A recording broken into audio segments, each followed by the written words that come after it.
Pemirsa, upaya pencarian helikopter Mi-17 berseri HA5138 yang hilang kontak sejak awal Juli lalu terus dilakukan. Meski upaya itu belum memperoleh hasil.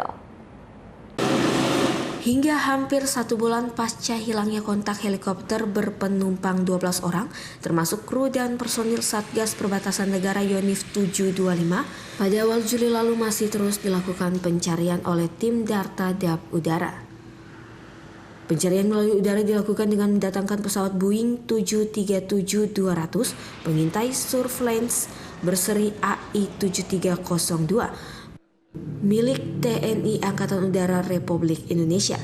Pesawat yang memiliki spesifikasi kemampuan melakukan pengintaian tinggi dengan terpasangnya radar modular yang berada berdekatan dengan sirip tegak bagian belakang.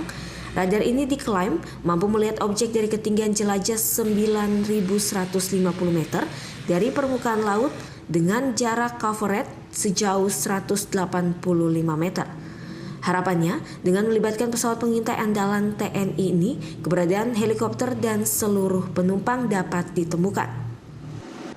Memang kita sudah lakukan beberapa sortie ya, menggunakan helikopter, sampai dengan saat ini belum bisa diketemukan.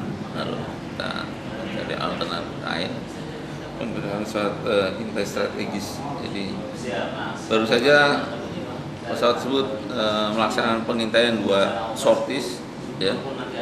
Kemarin 1 sorties berangkat dari Makassar, kemudian ke Timika, lalu searching di Oksibil area, baru mendarat di Silas Papari.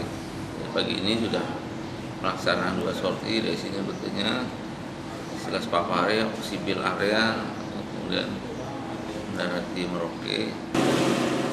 Dari Sentani Kabupaten Jayapura, Edi Siswanto, iNews memberitakan. Jangan kemana-mana pemirsa, iNews Papua akan kembali setelah pariwara berikut ini.